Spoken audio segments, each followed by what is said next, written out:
Assalamu alaikum. It's very nice to see people joining. So let's connect second session. Inshallah, this session will be in English with one of our very outstanding alumni, sharing her career success journey, a very special one, very unordinary path of career.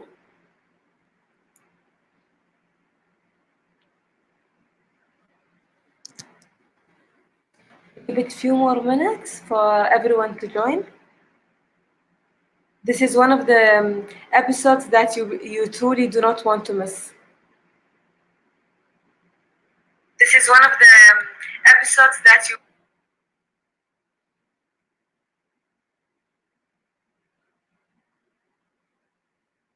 Good evening.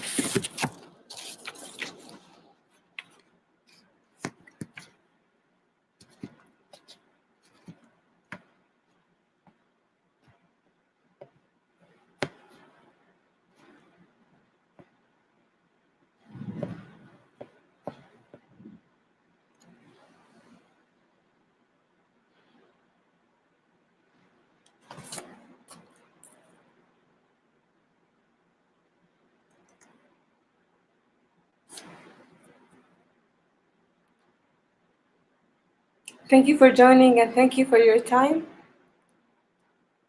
We wish you a beneficial hour with us.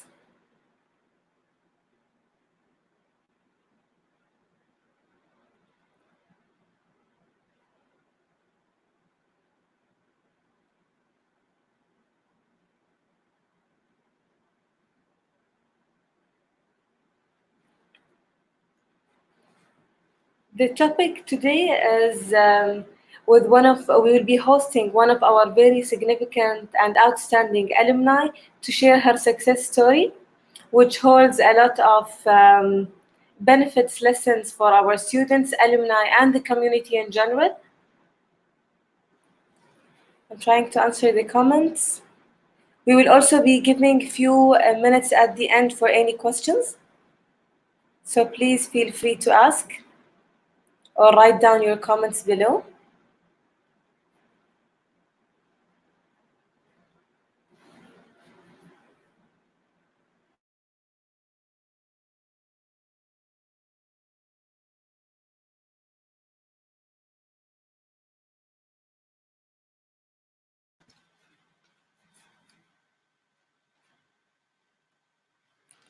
Okay, I think after 4 minutes, we can give it a start. So, Assalamu alaikum everyone. This session will be in English as part of the Student Careers and Alumni Department, and specifically the Alumni Office and the Alumni Team, under the slogan of Let's Connect. We bring the Let's Talk initiative to all of you in the Alumni Ramadan Majlis edition, welcoming or hosting guest speakers from our alumni, outstanding speakers to share with us their success stories and career success stories for all of us to learn more and benefit. We wish you a very beneficial hour with our alumni that I'll be introducing in a few minutes. First of all, I'd like to introduce myself. I'm Hind Al Khayal, the alumni career development officer at Zayed University. Honestly, I am myself very excited. I'm honored and it's a pleasure to host one of the very outstanding alumni who have started her journey in Zayed University all the way to Boeing and representing the UAE in the UN at New York. Her bio does not end here. Her achievements are way beyond. She's a committee expert, a permanent mission of the UAE to the UN as a diplomat. She holds a master's degrees and bachelor degrees of Zayed University, a master's with honors in diplomacy and international affairs, and bachelor degrees in communications. It does not stop with her certifications and career experience. It also the scale still goes on improving and achieving, even when it comes to the languages. Maha is also currently studying the language of Mandarin. Maybe she can share a few words with us once she joins. Please welcome with me Maha Yaqut. Hello. Hi, Hind. Thank you so much for the introduction. مرحبا Maha, and thank you so much for your time and joining. Of course, the pleasure is mine. Maha, we're very happy to have you today. You have always been a very active student at Zayed University, and Tabarak al-Rahman, a very significant and outstanding alumni today, representing Zayed University wherever you go. We don't take credits, but we're truly very proud of you. To start with let's talk with Maha today. Maha, please tell us a little about yourself, a brief, please. Thank you so much, Hind. First of all, good evening, everyone, and hope you're all doing well and Ramadan Kareem. So to introduce myself, my name is Maha Yagut. I'm a graduate of Zayed University twice, actually. I obtained my bachelor's in science in communications in 2000 and fall 2013, and then I got my master's as well from Zayed Abu Dhabi in 2016. I'm currently working as a diplomat in the Ministry of Foreign Affairs and International Cooperation. I've been there since 2014, and I'm currently posted in the UAE mission to the UN in New York. So as a diplomat, I represent the government, the UAE, in the UN. So that's very briefly about myself. Thank you, Maha. Maha, before I jump into the UN and New York, shifting there, working and representing the United Arab Emirates, I would like to first understand more about your experience as a student back in Zayed University. Um, what is the what is the reason of the choice of your major, and how did that start all there? So to start, the reason why I chose to major in integrated strategic communications back in 2009, when I first joined ZU, was because my dream was to be a news anchor. I wanted to deliver news, the kind of news that really matters to the world, and I thought that being in communications would be the right path for me. However, looking at my career, I ended up being in diplomacy. However, communications has definitely helped me in my career because the way you relay information is quite important in at least in my area of career. So that's really briefly why I chose that major. I wanted to deliver news. However, things happen before you even plan it. Wherever you ended up right now, Maha, you must realize that it's a dream for many students. They choose specific majors to reach to a level of a diplomat and maybe work with such a UN representing a country. So that's something to be truly proud of. Thank you so much, Hind. Um, Maha, as part of Zayed University, were you part of different student extracurriculums? Did that help you in shaping Maha today? Definitely. When I joined Zayed University, I wanted to be active. It would be boring just to go to classes, wouldn't it? So I decided that I would be active and I would join different clubs. So initially, I joined something called the Honor Council. I heard that that was discontinued currently in ZU, but I was part of this council. It was amazing. And that's where I first traveled ever in my life as a student, basically, representing Zayed University. I was also part of the student council, and we were doing different activities back then. I also joined a program called the Peer Assistance Leaders. They're still ongoing right now. And that definitely helped me to retain a lot of information because I would tutor students and I would always remember the kind of information I would tell them. I was also active with different clubs. I shortly joined the Japanese club. They were the most popular club back then in my time. I also joined the Korean club back when I was a student. Wow, a Korean club, and you're now studying Mandarin. Does that do any link of learning new languages? Come again? Can you ask that again? You joined the Korean club back as a student, and you're studying currently Mandarin. So, did the love of studying new languages start from there? Did it start or blink any of the bulbs for it? Yeah, I mean, for me, I definitely loved languages back then. And when I learned Korean when I was a student was out of love and passion. I really loved the Korean culture. I would watch their entertainment, be it music, movies, dramas, and that led me to the language eventually. With the Chinese language, of course, it was definitely a fascinating language. I don't know many Emiratis who speak, but we do definitely have some who speak. And being part of the Emirates Diplomatic Academy, which is an academy I joined later in my career when I was in MOFA in the ministry. I had to serve or study for a year in the Emirates Diplomatic Academy. I had to do a third language. And when I wanted to choose the third language, I decided to go for Chinese, which is the hardest language. And luckily, I got HSK2, which is not that great, but it's good enough, that I know a little bit of Mandarin Chinese. Yes. Maha, talking about the extracurriculums that somehow shaped your personality or helped Maha to reach wherever she is today.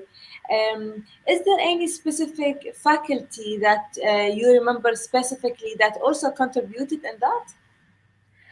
So with faculty, wow, there were many that actually contributed in shaping me. Some of those professors have moved on to other universities. I remember a professor named Maha Khalifa. He was my favorite. He taught me global studies back then, and I truly remember when he taught me about the Aztecs and the Mayas, and then we went into the Industrial Revolution. He was very supportive and he was excited to know that I used to travel while I was a student, and he would definitely support me in that. Also, my professor, I forgot her first name. Her last name is Jayusi. I know her last name. She still teaches. She still teaches in Zayed University. She was also very supportive. Whenever I see her at Zayed, at the corridors, she would always ask me, "Where are you now? Where did you reach? Where did you go?" So it's exciting to always meet her when I go back to Zayed. So yeah, but generally speaking about professors, they were very strict. Whenever I traveled, I know I've been mentioning this since the beginning of the interview. I traveled 9 times when I was a student at Zayed University. I was very fortunate. ZU did give me a lot of opportunities to represent ZU and the UAE abroad. And back then, the professors were very strict. So they wouldn't give me any special treatment. They would expect me to study. They would expect me to do the readings. They would expect me to do the exams when I come back. And I was also very committed. And I've learned that really taught me how to take responsibility for my decisions. Wonderful. You have finished your bachelor degrees from the Communications and Media Sciences College, and Yes. then what? You have started your internship. I know Yes. that internship was a very exciting one. Can you please tell us about it? So when I was a student back at Zayed University, I came across an advertisement actually it was from Injaz UAE. It was an organization that teaches students how to run businesses. And I was part of that organization. I mean, I participated as a student. That advertisement said that the Boeing company in Seattle in the United States were looking for Emirati interns. They had three positions for Emiratis to go to the US and to work for 6 months at the Boeing company. Of course, 6 months was a lot, but it was the time for me to do my internship. So it was a good timing for me to see that advertisement.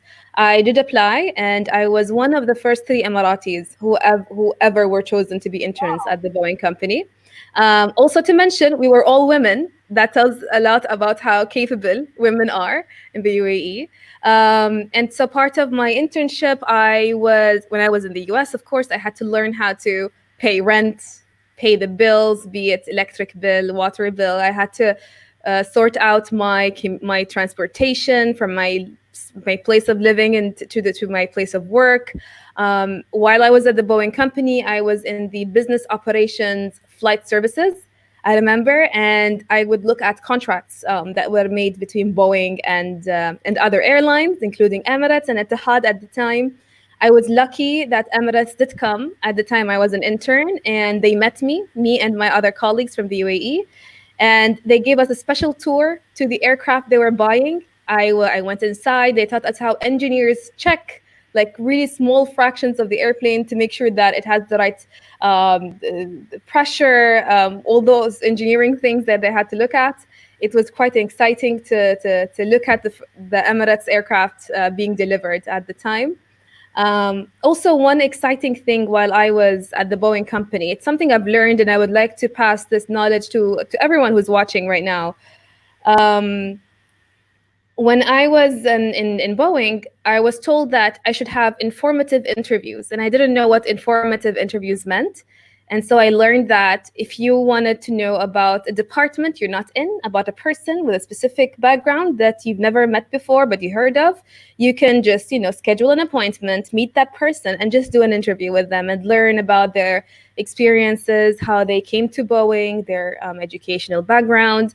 And that is something I thought we should also apply even here in the UAE. As soon as I came back, I had another internship with DP World, and I made sure to implement that because when you learn the stories of people like in the UAE, it becomes more relevant to you. You understand the kind of struggles they would go through. So that was something that was really useful that I've learned from the Boeing company. Very exciting. The moment of you being chosen as one of the three Emiratis going to Seattle for Boeing, how did that feel? And how was the shift from UAE to Seattle for 6 months? Not a really short period of time. It was definitely difficult, because I'd never left the country that long. And I was leaving the country obviously alone. I was, of course, with my other colleagues from the UAE who joined me, but it was difficult because of the weather. For example, I lived in Seattle, and it's known to be very gloomy, and it's very dark. The sun doesn't rise all the time, and so it does affect your well-being and your mood basically. So that was a huge shift for me. Also, I was joined with other interns who are from other countries, including Brazil. It was exciting to meet people from different walks of life. We were also appointed someone who had similar culture to us to be our social guide, who would guide us around Seattle. We would learn about the places we could go for, like, for example, if there is a nearby mosque, a market where they sell, for example, halal food. So that was really great. They made us feel as comfortable as possible. But it was hard the first 3 months. It was definitely hard to get to be dependent on yourself, remember to pay the rent, remember to pay the bills. So that definitely affected my experience. Probably the Boeing experience have prepared you for something that you never thought is coming, which is shifting to New York for the UN now. Yes, definitely. That, of course, New York is a bit of a different story because after finishing Boeing and graduating from Zayed University, and thankfully, ZU also awarded me Best Intern during my internship at the Boeing company, which I'm really grateful for. I graduated from Zayed, applied for my first job, and I'm currently in my first job, which is joining the Ministry of Foreign Affairs. Now, being a diplomat, you would have to serve abroad. You have to serve in different countries where we have embassies, consulates, and missions. Many people usually don't know the difference. So allow me just to take this chance to explain that. An embassy would, for example, our embassy in Washington, D.C., would be managing the relationship between the UAE and the US. The mission is big, and they have a consular section in them that deals with Emiratis' needs, be it if there is an Emirati who is studying abroad, is under a medical condition that required him to move to the US for treatment. So all things that relate to Emiratis' citizen affairs would be under the consular section. However, some cities in the US, for example, we have a consulate that only deals with Emiratis' needs. So that's what consulates do. And then there is a mission. A mission is usually for an organization. For example, we have a permanent mission for the United Nations, where we represent the UAE in that important international body. We have, for example, a mission to IAEA, which is another organization. We have a mission to FAO. We have different missions that represent the UAE in different organizations, basically. So, as a diplomat, I, of course, knew that at some point I would have to leave the country. I would have to serve for a number of years abroad. And I happened to have my first posting at the United Nations in New York. Technically, I'm still working in New York because I am working by New York Times because I'm attending my meetings virtually in light of COVID-19. Everything went online, so I'm still attending my meetings as we speak, literally. Oh, wow. Okay. Um, Shifting to New York and UN, I'll come back at that in few minutes. Taking us again back to your career journey, starting from Zayed University to Boeing, and then you mentioned DP World. Yes, Yes. I served for a month there. I remember it was the last month I had in my summer, and I didn't want it to go to waste. I luckily got an internship at DP World, where of course they manage all those shipments that comes to Jabal Ali. It was really exciting. I was in the communications department. I worked briefly with the events team. I remember there was an event on piracy in Dubai that was held in coordination with the Ministry of Foreign Affairs. Little did I know I would end up there. And I worked basically on that event, logistically wise. And while I was there, I did have a number of informative interviews with Emiratis. There was an Emirati who has a degree, I remember, in biology, in marine life, and I didn't understand the marine life really well. Like he would understand how the seabed would be affected by ships coming in, bringing shipments, and it was really exciting to learn how the UAE is also taking measures with that. So that was very briefly. Yes, I worked at the DP World. Okay, so you have joined the private sector in two different countries and two different environments. And then you started your first job with MOFA, which is the Ministry of Foreign Affairs. Yes. Um, how did the shift of the different two sectors or cultures felt for Maha?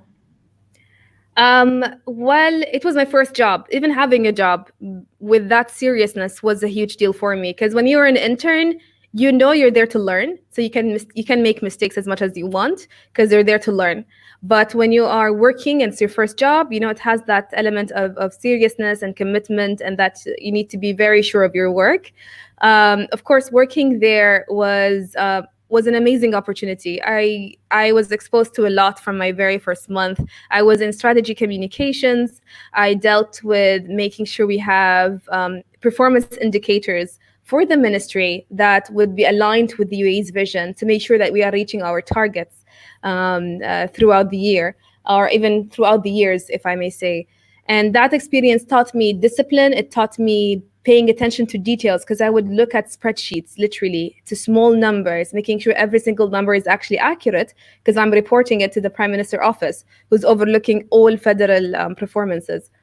And that led me, of course, to my first experience in the Emirates Diplomatic Academy. So when I was a diplomat and I firstly joined, I was told that there's a new academy that was opened now, and that it would train the future diplomats of the UAE, and that I had to join.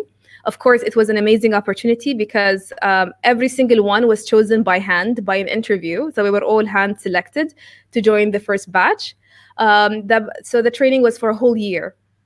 However, I also want to mention that while I was in the ministry, I did apply for my master's back then in 2016 or 2015 technically, and I already finished my first semester. So I was at a decision where I had to decide whether to pursue my master's still or to stop because I'm now in the academy all morning basically. And also to add, I am from Dubai.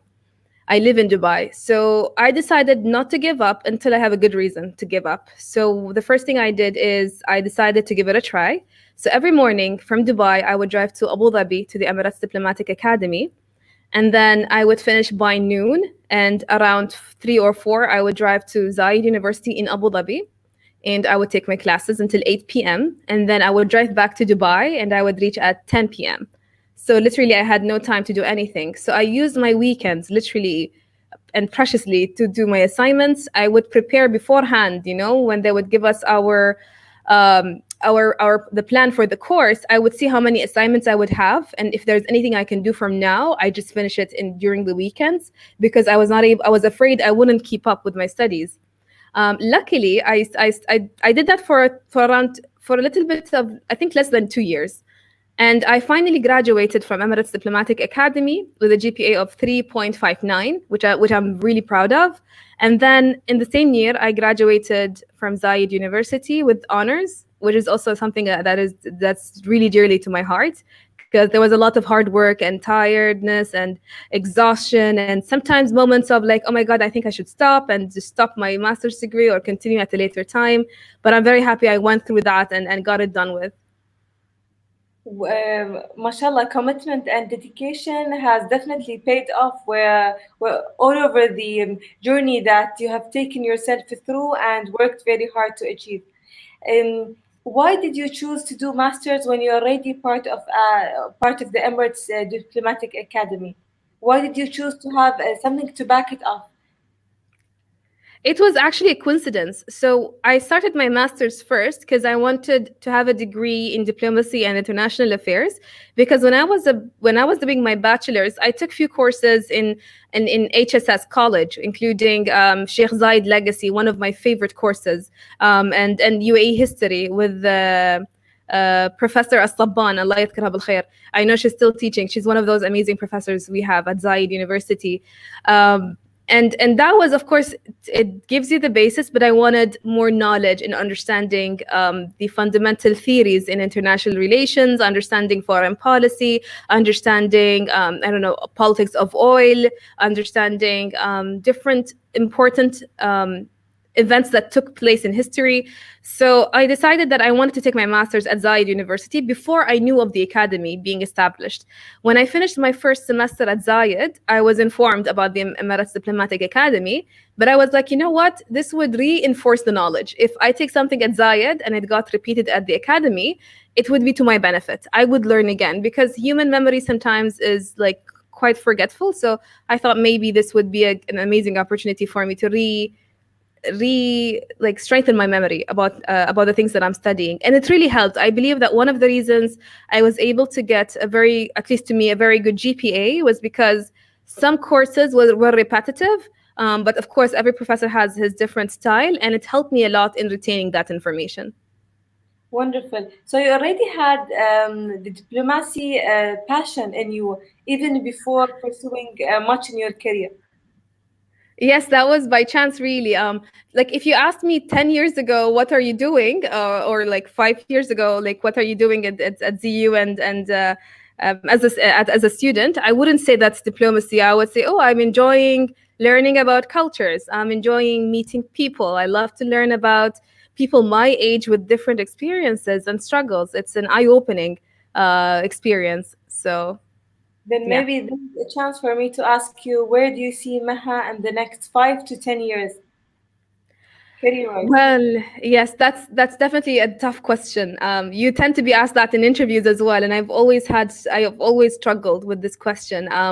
I tend to plan my career at least within 2 to 3 years, I would say, because I cannot foresee a lot of elements that could change my path within 10 years.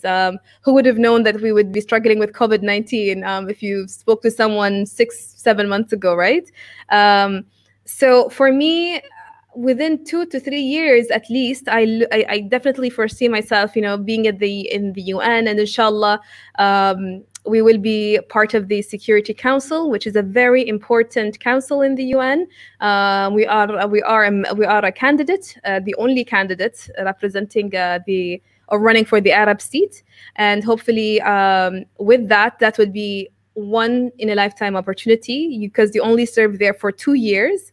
And the position rotates around the Arab countries, so it's almost around less than, I would say, less than 40 years in your lifetime, or every 30 years or 40 years you would get that opportunity. So for a diplomat, that's a once in a lifetime. So with that, I will be supporting either the mission or the Minister of Foreign Affairs in that capacity, and that's what I really look forward at this stage. Wonderful. Working in the UN, understanding more about your responsibility as an representative of the United Arab Emirates and the country itself.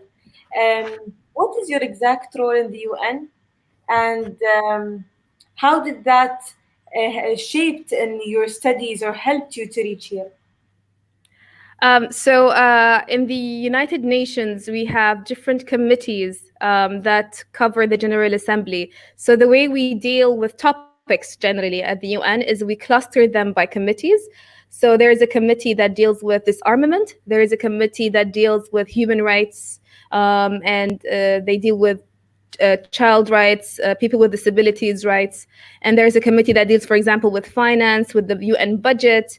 So in my capacity, and there's also a committee on legal. So there are six different committees that we organize our topics. So in the mission, I cover different topics, including the General Assembly as it in its entirety. So there are topics that come under the General Assembly without fitting in any thematic topic. I also cover something called the Fifth Committee. It's the committee that deals with the administrative and finance and financial uh, topics in the UN. Of course, for the UN to be able to deploy peacekeeping missions to help maintain peace in a specific country that is going through conflict, you would need money to hire, to make sure that you buy the equipment, to make sure that they travel, they settle, they have places to work in, they have places to sleep in, and all of that comes from the pockets of the member states of the countries themselves that are member of the United Nations.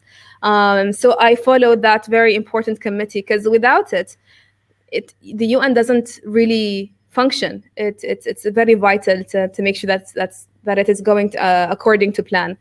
I also cover different topics at the Security Council. I also cover bilateral relations.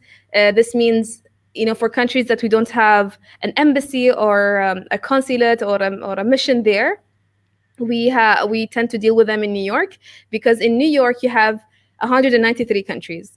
So if there's a country you want to reach to, you can definitely reach out to them through New York. So I deal with that. I manage that relationship basically. Very proud of you, Maha. Truly proud of you. You're playing a very big role. Thank you Talking so much. about New York, how was your shift there, and how are you? How have you settled in the first few days or months? I would say. So, coming to New York, of course, being part of the ministry, everything is usually organized and covered, so I didn't have to worry about that. But I did struggle maybe at the beginning because I didn't know much about New York. I didn't know the restaurants. I didn't have a favorite coffee shop yet that I can pick coffee every morning. I didn't know where is my. I didn't have a favorite salon, for example, to do my hair if I want to. So I like to pick favorite spaces or favorite places in whatever city I live in. So that took me a while, and I had to explore. And luckily, I had other female colleagues. And to let you know that in the mission, in UAE mission, we are a majority of women. We have a female ambassador. We have a female deputy to the ambassador. We the diplomats who work with the deputy and the ambassador are majority women.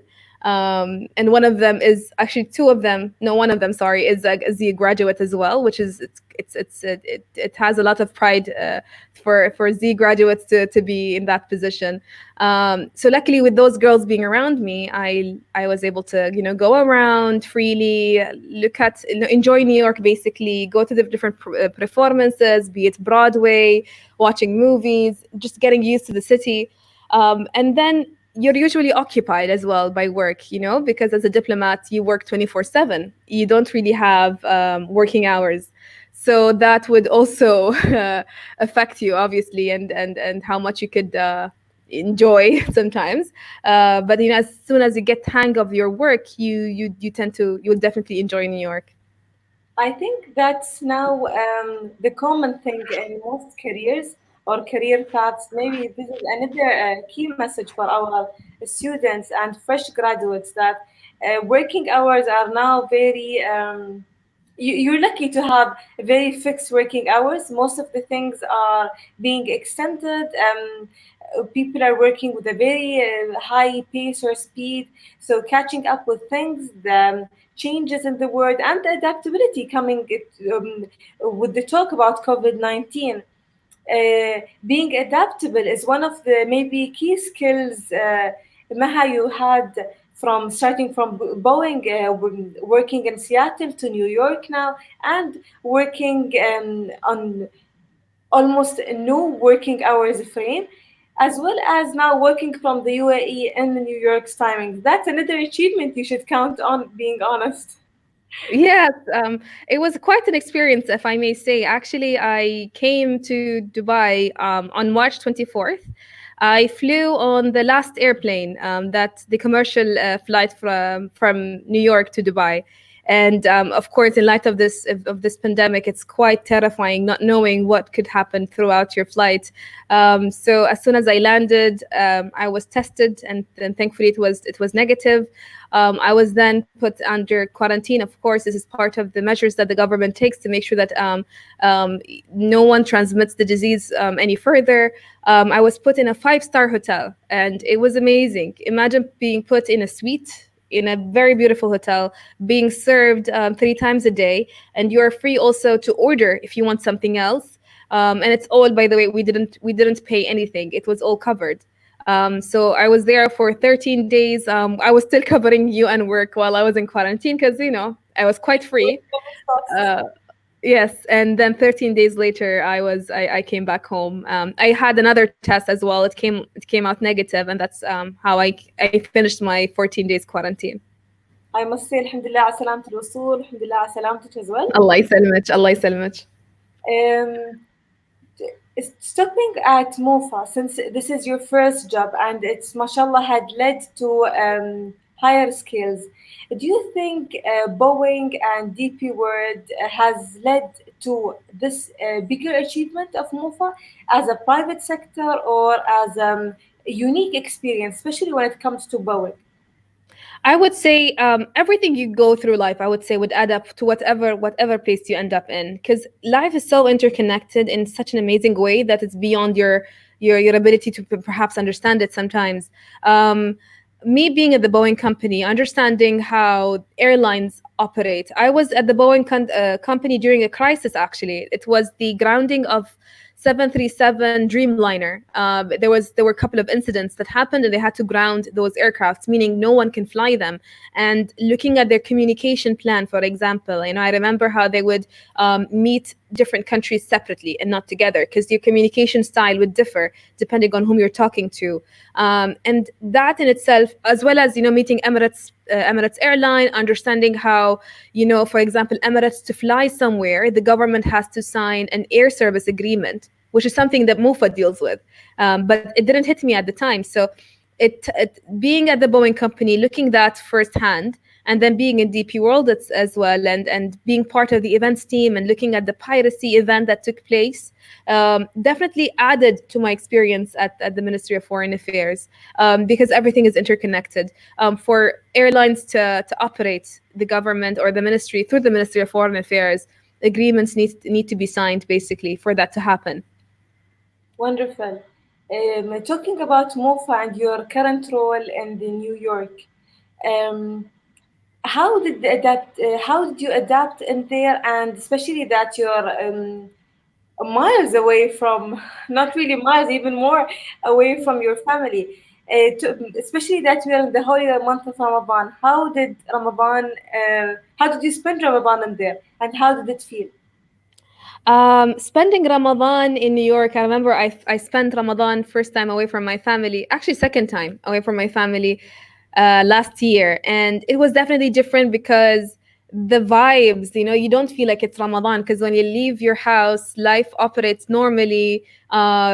People, of course, eat and drink as usual. And being in the UN, it doesn't have that Ramadan spirit, really. So you lose that basically when you work outside. But I think the other side to it is that I have my colleagues who are with me, and we would celebrate with our colleagues, for example, from other Gulf countries, from or others who are Muslims who are observing the month. So we would spend some time together in the when we break our fast. So that would perhaps change the mood, basically, while I was in New York. However, missing your family is always there, because you're not there with them, you're not speaking to them as often as you want. But again, through, like, I would call them all the time whenever I have the chance. I have like a specific timing because of the time difference. I can only call them like early in the morning, New York time. That means it's late afternoon in Dubai.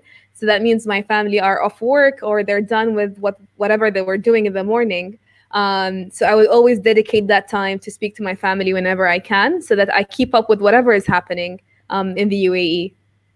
Did you keep up with any of the traditions that we commonly do here in the UAE during the holy month of Ramadan back in New York? Yes, it's really ad hoc. It depends on who initiates the idea.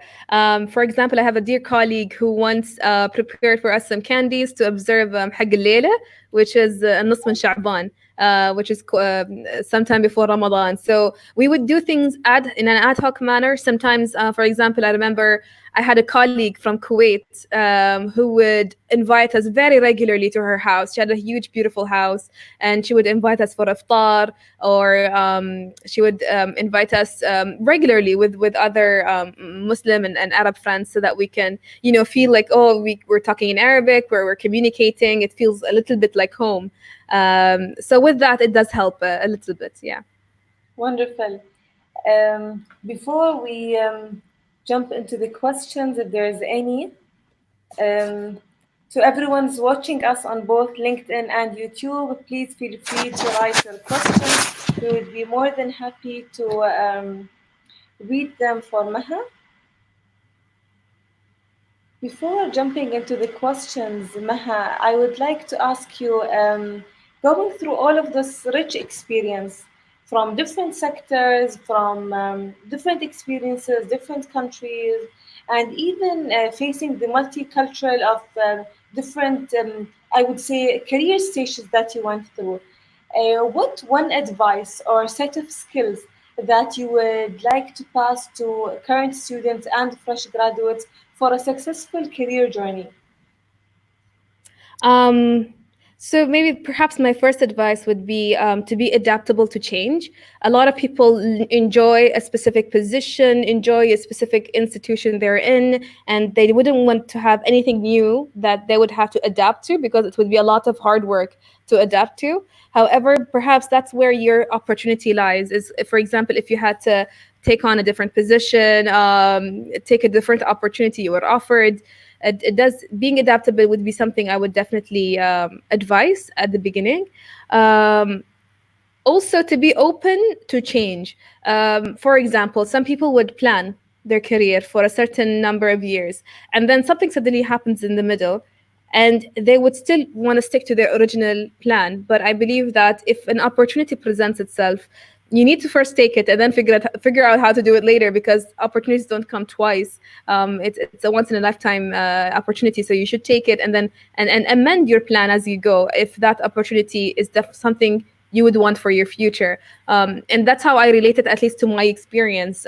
Me being wanting to be a TV presenter, a news anchor. If I joined MOFA, I wouldn't be a news anchor. However, that didn't stop me from pursuing. I was like, no, diplomacy could be an alternative for me.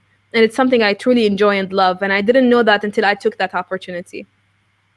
Have you ever imagined being a communications the graduate that the job market or your career journey would reach into here or go to this very unique path? So back then, at least in 2014, when I was a fresh graduate, of course you can apply through going by going to the career fairs that were held in um, in one of the venues here in Dubai. You could also always apply online. But I feel like the clarity and the ability to be connected to someone within the company to understand how it's like to be there was quite missing in my experience. I never had the chance to know someone within a company to learn more about that company. I would only rely on whatever I see on the internet, and that was perhaps a difficulty at my time. But now I feel the world is more connected through different applications where you would know someone somewhere, and it would help you understand a specific company, what they're looking for, are there vacancies, what are they looking for in a new employee, basically. And that definitely helps nowadays. Wonderful. Before we end the session or our Ramadan Majlis for the night, Maha, one word that you would choose to describe your experience at Zayed University. So, one word to describe my experience at Zayed, I would say it was different. I had a different experience to many of my colleagues who were with me. I was an intern at the Boeing company, so I didn't intern in the UAE. I left the country to do my internship. I was able to travel 9 times to different countries. One of my trips was to Bahrain to do the Model United Nations. Little did I know I would end up working there. I also was part of different student bodies, different clubs, student clubs back at Zayed University. I took electives as well. And at my time, different students would uh, take all their electives in one college so that it counts as minor. I decided to diversify and just take a course in each college to learn as much as possible. I took a course in Sheikh Zayed legacy. I took a course in UAE history. I took 2 courses in psychology, a course in education, a course in business, and all of that adds up to what you learn eventually. And so with that, it felt that it made my experience quite different. Very nice. We have a question here. It says, when you mention countries we don't have relations with or an embassy, what countries do we have relations with at the UN or work closely with? Or what type of agreements we do? Sure. So, in terms, of course, we have diplomatic relationships with almost all countries that are a member of the United Nations. So, we do have diplomatic channels. However, to conduct business, to talk to them, to officially send them a letter, sometimes it would be done through New York because of the availability of all missions. And some of them would be small islands that don't have capacity to host a lot of embassies. Countries like Micronesia, Trinidad and Tobago, St. Vincent and the Grenadines, Nauru, Tuvalu, these small islands, we don't have, for example, an embassy there. So we cover that work with them. So whenever we need their support in something, in an election, for example, if we want to sign an agreement, an air service agreement, so that we can land, for example, in that island, if Emirates wish to, for example, if we want to sign, I don't know, double taxation avoidance agreement or investment protection, all of these are quite legal. So it's usually done through our mission, and that's how all other missions also operate. So this is not unique to the UAE. All other missions from countries that where they don't have embassies in certain other countries, they deal with us through New York. Wonderful. Maha, it was a pleasure having you my guest today as part of Let's Talk, the Ramadan Alumni Majlis. Um, let's connect, let's talk, let's always do. That's what we say in the alumni office and team. Please stay in contact. We will always be following you to celebrate more success in your career journey. We'd be very happy to see you in further positions and further achievements, celebrating it together. Not only that, but Zayed University will always be here to support whenever is needed. We are just an email or a call away. So please stay safe, take care, and keep enlightening wherever you go and succeed, inshallah. Inshallah. Thank you so much, and for the invite. And I wish everyone to stay healthy and well. Thank you so much. Thank you so much. Thank you everyone for joining us today with the second episode of Let's Talk as part of the Alumni Ramadan Majlis. Inshallah, I'll meet you again with another guest, another successful story for us to benefit from and learn more from. This is also a call for all our very valued ZU alumni to share their success stories, be part of our Let's Talk initiative. It's also there's another call for our students. You are the next graduate. Today's students are graduates of tomorrow. Hope to see you all succeeding and being part of this initiative to show the pride of proud ZU alumni online, with the public and the community. We're always very proud of you, and we will always continue to support you wherever you go. Let's connect, let's talk, as we always say, the language of the alumni department. Stay safe and take care until we meet then. مع السلامة و good night.